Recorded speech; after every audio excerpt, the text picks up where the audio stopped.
In this lecture, we are going to discuss 1.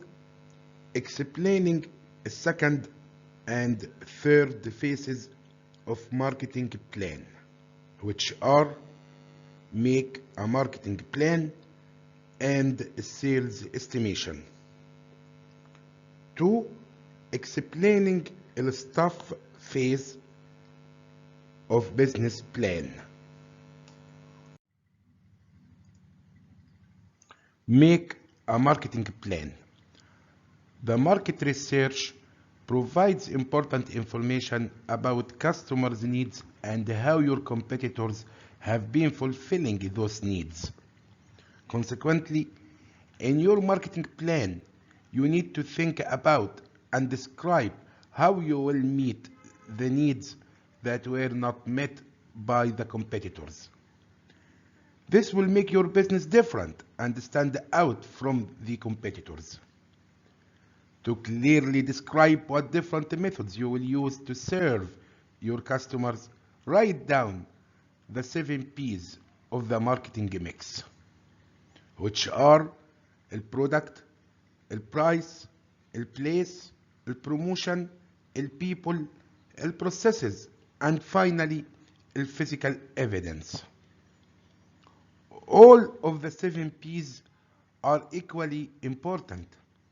They should work in harmony and not contradict each other to produce a synergy that effectively meets the needs of the customers.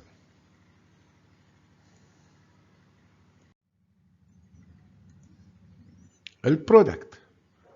Product can mean more than a single good or service, or a range of goods or services you offer. You will attract more customers if your product is certified by reputable organizations, as you are making them aware that your products are guaranteed to meet the high standards that have been set. Note that you should not only describe your goods or services in general terms, but the more detailed description of your goods or services. For example, you should determine quality, the color, the size, the packaging.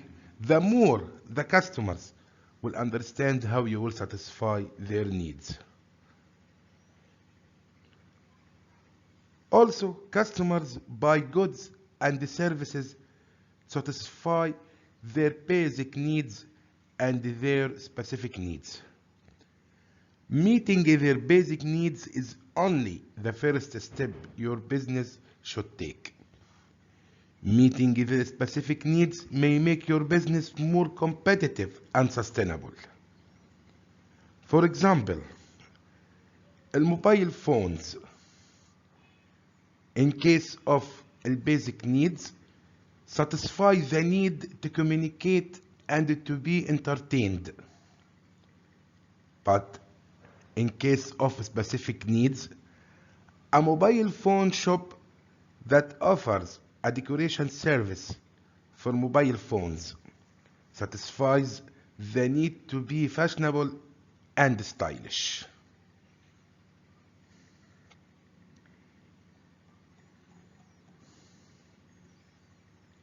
The price. The price is the amount you will charge your customers for your goods or services. The price also includes any discount you will give and if you are going to offer a credit.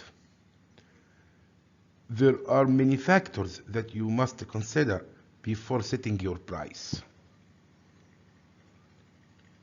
To set your prices, you have to first be aware of how much customers pay for a similar product and then decide how much extra they would pay for fulfilling any specific unmet need supplied by your product.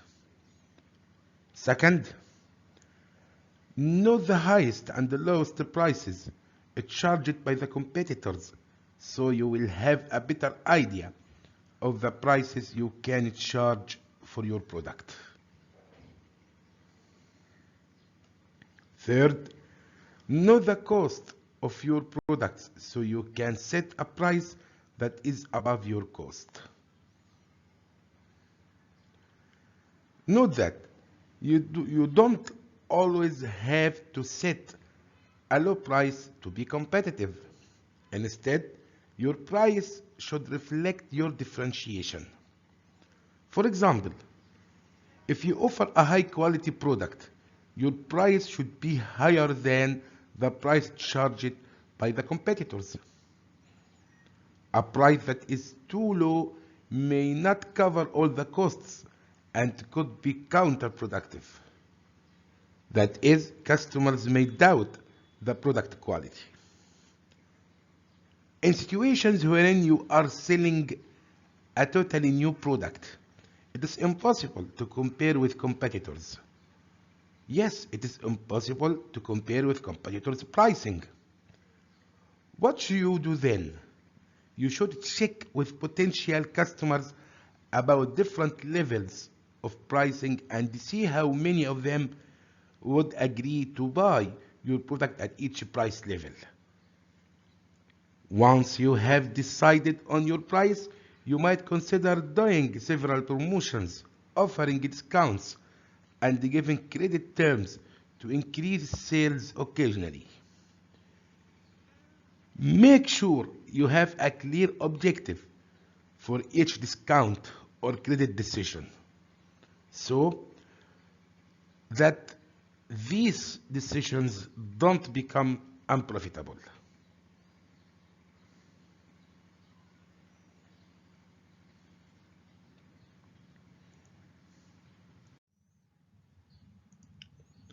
Place. Place is a location for your business. If your business is not located where your customers are, you need to find ways to get your products to the customers.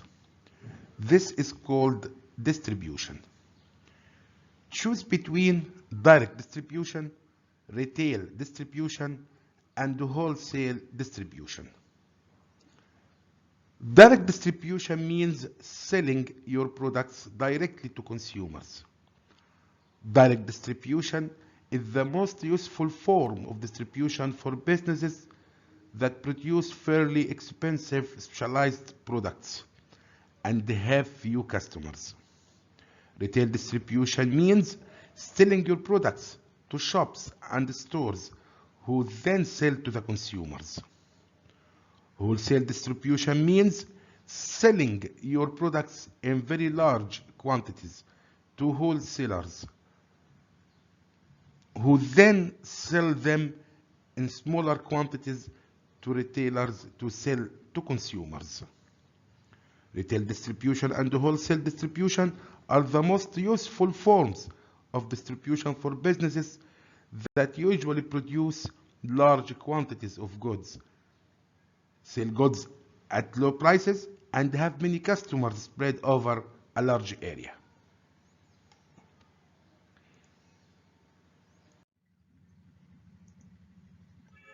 Promotion. Promotion means informing and attracting customers to buy your goods or services.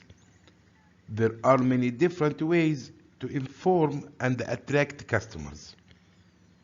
First, direct marketing, which means communicating directly to the customers. Also, direct marketing may take many different forms, such as direct email, telephone sales, text messages via cell phones, emails, interactive websites, forums, and fan pages. Second, advertising is giving information to potential customers to make them interested in buying your goods or services. Advertisements on newspapers, magazines, television, radio, and outdoor billboards can reach a large number of potential customers, but are often quite expensive. There are new types of media, such as blogs, websites, social media, or pop-up advertisements which are relatively cheap but still reaches wide audience.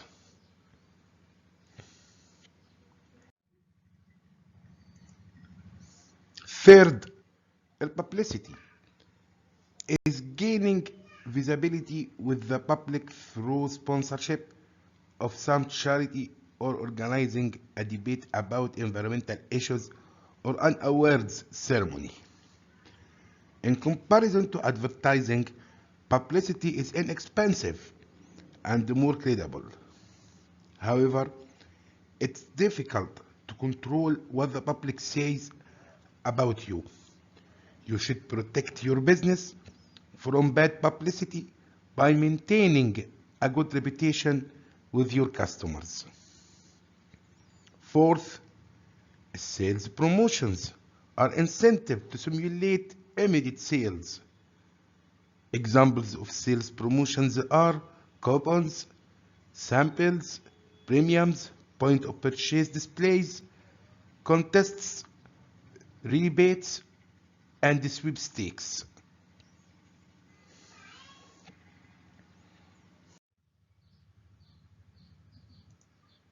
People. From a marketing point of view, the term people refer to the question, who will develop the unique characteristic that differentiates your product? For example, if you decide to provide better customer service than the competitors, you will need staff who are customer oriented, of course. It means they should be responsible, patient, flexible, sympathetic, and enjoy working with different people. For your marketing plan, you will need to identify the key positions that could make a difference in your business and decide the criteria for recruiting people to fill those key positions. And finally, plan relevant training and coaching for people in the key positions.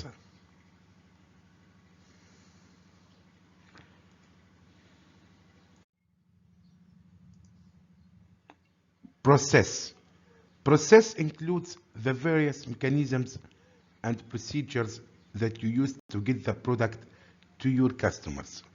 For example, if a customer goes to a pizza restaurant, he or she not only consumes a pizza, but also enjoys going through the entire process. This includes easily finding convenient parking, enjoying the ambience of the restaurant, reading an attractive menu, getting information on the menu items from staff, and listening to good music while waiting for the pizza. Therefore, you should make sure that each step of the process is a pleasant experience for your customers.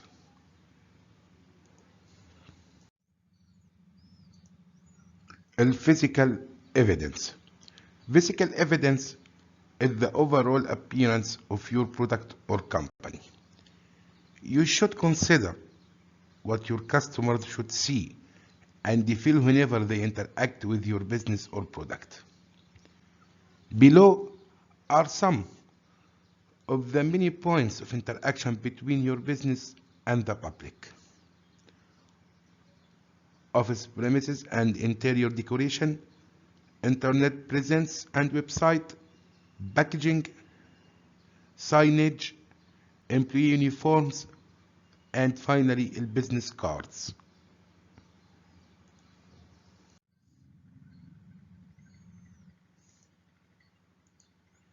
A sales estimation. For those businesses that use direct distribution, sales start low and pick up continuously over time. If you use wholesale or retail distribution methods, sales may be quite good for the first couple of months because you are sending a supply of your product to wholesale warehouses and stores, where it is initially stockpiled or put on display before being distributed or purchased by consumers. Sales may drop for a few months until the wholesalers or retailers sell the product and place additional orders. Then sales will become more stable and reflect the actual amount of purchases by the end users.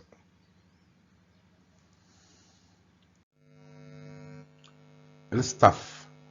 When starting your new business, you may need to hire employees. If you employ staff, you will need skills to manage them. Also, you should adhere to the laws and regulations which apply to the labor market.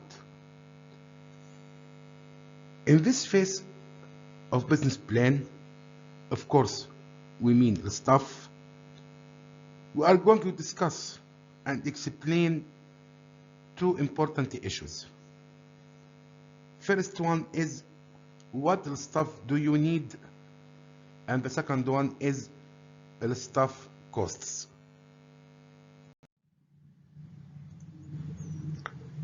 What staff do you need? Your business idea will help you to decide what skills your staff need. Follow these steps to determine what staff you will need in your business. 1. List the tasks that will have to be performed. Then, group similar tasks together. 2. Decide which tasks you will not have the time or the skill to perform yourself. 3. Determine what skills, experience, and other requirements you need in the staff you hire to do these tasks. 4. Decide how many employees are needed to perform each task. Note that this will largely depend on the volume of business you anticipate and the time required for performing each task. 5. Prepare job specifications for each position, where you describe the job title, tasks, responsibilities, qualifications, and the skills needed to perform the tasks. 6. Develop staff policies such as working hours, holidays, annual and sick leaves. Note that when you are ready to start your business, you will then need to select the right people by identifying possible candidates or by advertising the opening. Be careful to consider other soft skills such as attitude and commitment. Interview qualified applicants and choose the best person. Also, all employees need to have a written contract that complies with the labor law and with government regulations. In addition, your employees will need an induction program that makes them feel comfortable in their new working environment and describes how they are to perform their jobs. Staff costs. Consider the costs associated with the staff that you have decided to hire. Your staff costs will include their monthly salaries, as well as payments for statutory contributions such as insurance, health services, and allowances. Note that you may consider employing temporary staff to meet unexpected work demands. You pay temporary staff an hourly wage, but they receive no other benefits like paid holiday entitlement or sick leave payments. When you hire temporary staff, you must know in advance when you need them and for how many hours.